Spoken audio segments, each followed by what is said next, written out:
everyone, welcome back. Welcome back to another video. I'm so glad you're joining me tonight. I hope you're having a great day or a great evening or whatever the case might be. And I just wanted to bring you some information that maybe would help you. I know it helped me. And we're going to talk about frugal food, doing more with less. And the reason I want to bring this up is, over the last few weeks, prices have changed a little. Things are a little bit more expensive across the board.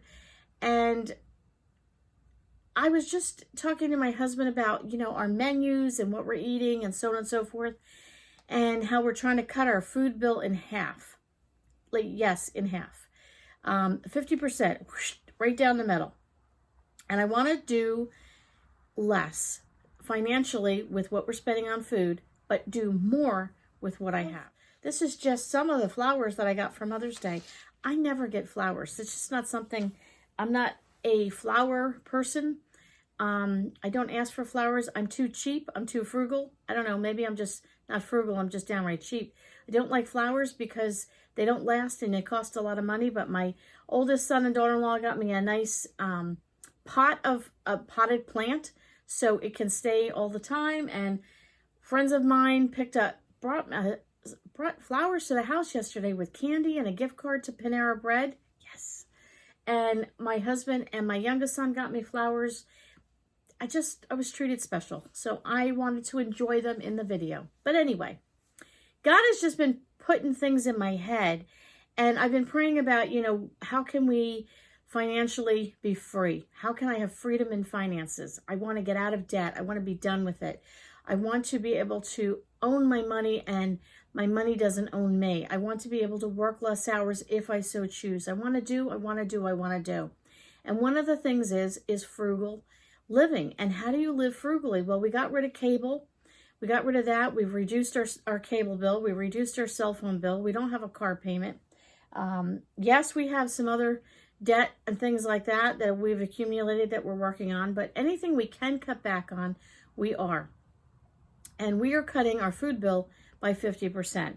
And you're probably going to say, hey, Lynn, first of all, how are you doing that? And second of all, why would you do that?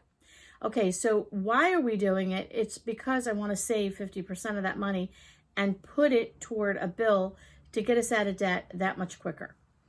How are we doing it? We've just made a decision. We're doing it. And that's the end of it. And I have a good stockpile. And I am so sick. I told you I'm sick up to here of talking about stockpile and using the word stockpile. But let's call it my full pantry. I have a full pantry. My pantry is well stocked. And I actually have more food coming to me from, that food chain of Food Network thing. I've got more coming to me. And just thoughts that I've had over the past few weeks, and it all sort of came together yesterday. I was meeting up with some friends. Hello, Camille. Hello, Ted. How are you? They watched my video, and they are truly a man and woman of God. That's what I can say. Great Christian friends. We knew each other years ago, lost connection over many, many years, reconnected in a unique and special way, and we got to spend lunch yesterday having lunch with them. And it was just great talking to them. And I was picking their brain on so many things and just curious about stuff. And I love finding out about people. I love learning about people. I love finding out why they do what they do and how they do what they do. And they were in turn asking me questions, and it was just great conversation. But, it was interesting, like when I got home, I started thinking about some of the things we talked about with them, and it triggered other thoughts. And again, how God just keeps putting these things together in my mind to help me with things that I'm praying about. And I remembered saying to my husband years ago, when I first started my career, we were in the recession and with President Reagan, and there was all kinds of war, and it was a mess. And then things got better, and then things get worse, and then things get better. Everything that goes up must come down, and all this kind of stuff. And I remembered many times, stock market's not doing well, and, retirement, people are losing money on their retirement and all this. But I remembered going through a season where just watching, kind of like where we are now, I don't know whether you'd say it's worse now or, everybody has a perspective on something, but it was hard times many years ago, 10 years ago. I don't know, more than that. I can't remember. Anyway, we've been through it. If you're my age, we've been through many years of ups and downs. But I remembered going through it and saying to my husband, how are we getting through this? Like, we're okay. And everybody else seems to be a disaster. And I remember we talked about it because we were so broke that, you can't get much more broker than broke. And we were broke and we were living on nothing. And that's the only way we knew how to live, was living on nothing. And I was talking to my husband about some of the meals I used to make. And, you forget how soon we forget. We go through rough times and, and we get through it. And then you get on the other side of things and things are a little bit better. And you forget and you become less, thankful and less grateful and less frugal and become careless and waste food and waste time and waste things because you get caught up in the better days that we're living in. And then hard times hit again and we're like, and we're all moaning and complaining. Now, that's not to say things are not expensive. I'm not denying that. Food prices are up. Gas is up. Your home expenses are up. I get that. I totally get it. But this is the time to just think a different way. You cannot live high on the hog. For now, you just can't. Interest rates are high. You do what you have to do. If you have to go take out a loan or you have to get a house or you have to get a car and interest rates are high, you do it. You do what you can for now. And then eventually when things change again, for even if it's a window of time, you can refinance and all of that. But I remembered when we were so broke and it was during rough times, we didn't know any different. It didn't affect us because I wasn't buying a lot of food. I was buying food, but not a lot of it because I couldn't afford to buy a lot of it. But what I did do is I bought less probably than most people because that's all I could afford. But what I didn't do with that food was amazing. And I look back now and I remembered making meals out of nothing. I don't even know sometimes how I pulled a meal together.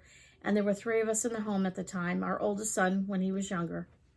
And my husband and my son, Mom, this is great. Is there more in the pot? And there was always enough food. And I have heard the phrase from Andrea Mills. Many years ago, she had several videos on There's Always Enough. Andrea has since passed away, but you can still catch her channel. But Andrea Mills always says there's always enough. And honestly, there was always enough. The meals weren't lavish. The meals weren't fancy schmancy. The meals were flavorful. I don't know what I put in them. And the hard part was my husband would always say, or my son, can you make that again?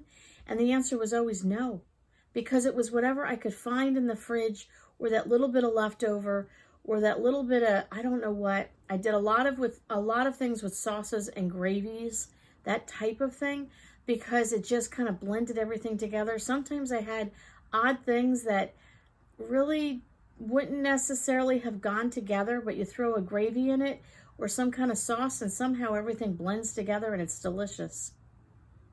Not only did I have less food and make more with it, we literally would eat dinner and then have a meal again for the next day. And I think when you don't have much, like my dad grew up during the Depression, and I remembered my Nana talking about the meals they would put together, and she would peel the potato and, scrub the potato really good and peel the potato. And she said they would take those potato skins and they'd put them in the fridge in some cold water. And then she said they'd cut up the potatoes and they'd cook the potatoes up. And she said they would only use, and there were, how many kids? 6 kids and the 2, so there were 8 in the house. And she maybe only used 2 or 3 potatoes. That's not a lot of potatoes when you have 8 people in the house. But she said we cut it up real small and we'd add some lentils to it and she'd make a gravy and she might add some peas or string beans, whatever they could get. And somehow she said it made a bounty of food. And then she said they would have more for the next day for dinner. They'd eat that. And whatever, if they had little bits, they'd save that. And we'll talk about that in a moment. And then the next night they'd take the potato skins and she'd fry them up in a little bacon fat and she'd fry up the potato skins. She might add some corn to it and some rice or whatever they could get, whatever. And they would fry that up, and that would be another meal for 2 nights. So they used the skins, and they used a little bit of potatoes, and they added a few other things to it. And if there was just a little bit of that left, each night they would save that little bit left. Just, that almost like, is it worth saving? They'd save it. At the end of the week, they would put it in a frying pan, and they'd dump everything in they had in their refrigerator. 100% completely empty out the refrigerator. Everything. Every little bit and bob they had went in the skillet. And they'd flatten it down real good, and they would fry it up, and then they would flip it like a pancake and fry and brown the other side. And then what they do is they make oatmeal. And they would put the oatmeal on top, and they'd lay it flat, like you were almost like doing a cake batter, and they'd lay it down. Then they would pop that in the oven, and they would cook the oatmeal until it was brown and crispy. And they'd cut it like a piece of pie, and my dad called that scrumptious. And they had that every Saturday night. I remembered as a kid, my father always talking about that delicious scrumptious. He said it always tasted the same, and yet they never knew what kind of food they were going to get. Frugal food, frugal living, making more with less. We take for granted that we need to have lavish meals, and we take it for granted we have to use a whole can of tuna. When there's only 1, 2, or 3 of you in the house, you could get away with half a can of tuna. We are just accustomed to having more. We need to use less and create more. The pictures you saw at the beginning of the video was just a simple meal I threw together tonight. I came home from work. I came home and I thought, I don't feel like cooking. It's not so much the cooking, it's the thinking of it and the preparation and the whole 9 yards. And I kept thinking to myself, those meals I used to make when we were broke. And I thought, think broke, think frugal. What could I do?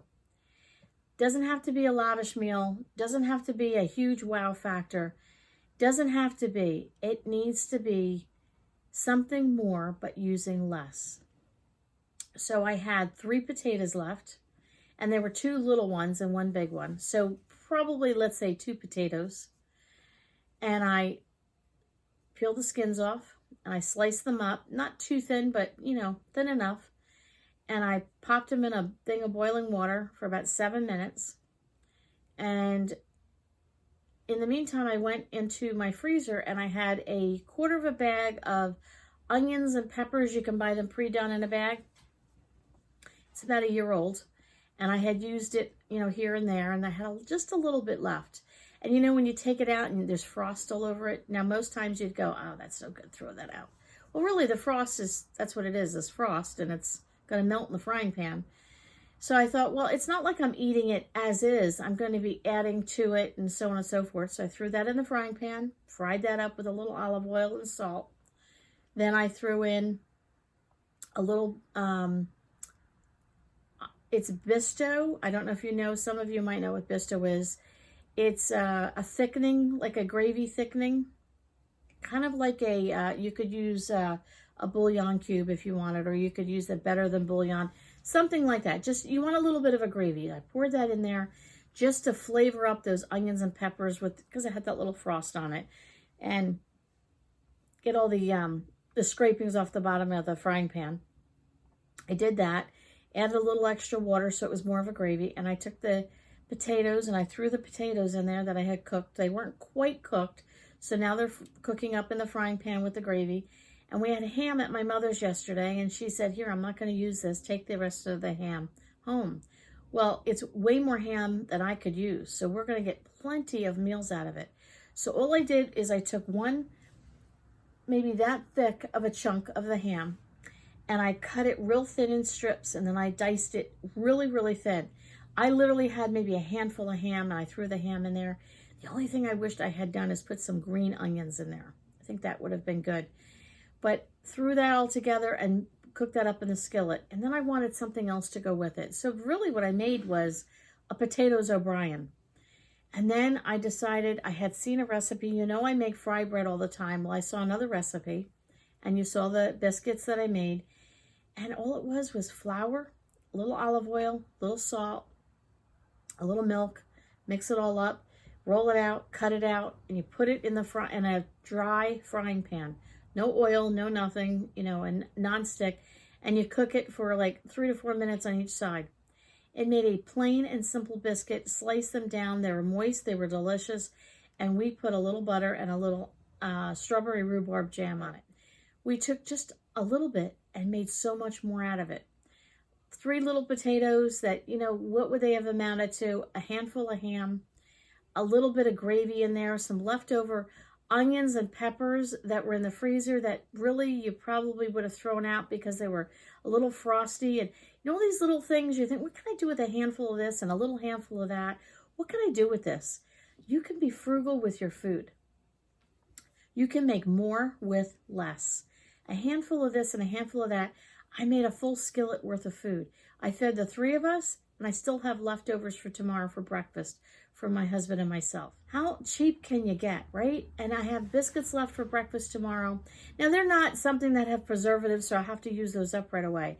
But can you think of ways that you can make more for less? Inflation is here. Whatever you want to call this time period, it's just tough times in general. That's what it is. It's just tough times. And what do they say? The tough get tougher during the tough times. Just make a decision that's it. I'm done. I'm cutting my food bill in half. Now, I have a full pantry. You might not. So if you don't have a full pantry, you are going to need to get some things, some basics in your house. And you can go back and check out my videos from last week on basic things I would recommend that you have. Get flour, get sugar, get salt, get oil, get things like that. A handful to make tonight's dinner. And I made dinner tonight and breakfast tomorrow from a handful of ham and 3 little potatoes and so on. That ham now I can cut up and freeze it in small packages and put it in the freezer and make all kinds of things with it. Think frugal. When you're broke, you make do with what you have. And I'm going to go back to the mindset of when we were really broke, broker than broke. And I had to come up with creative meals. I didn't even think twice about it. I didn't fret over it. I just knew I had to feed us. I found some food in the fridge and I created a meal. We were thankful for what we had. I have more to work with now than I did then. We're not rich by a long shot, but I definitely have more now than I did then. But I want to go back to that mindset of how can I be frugal with my food? I'm cutting my grocery bill in half so I can get other bills paid off. I'm living frugally from my pantry. I'm not just opening a can of this and opening a can of that and creating this wonderful meal. I'm using handfuls of things. If I open a can of something, I'm going to try and use half that can and freeze the other half and be more creative on how I do things. It might not be a 10-course meal, but it's going to put food in our bellies. It's going to keep us happy. It's going to keep us healthy. And we don't need so much food and we don't need so much stuff. So what can you do to live frugally with your food? How can you cut your grocery bill in half? And how can you make more for less? I'd be curious. Leave a comment below. I hope you enjoyed my beautiful flowers here. And don't forget, we'll catch each other on the next video.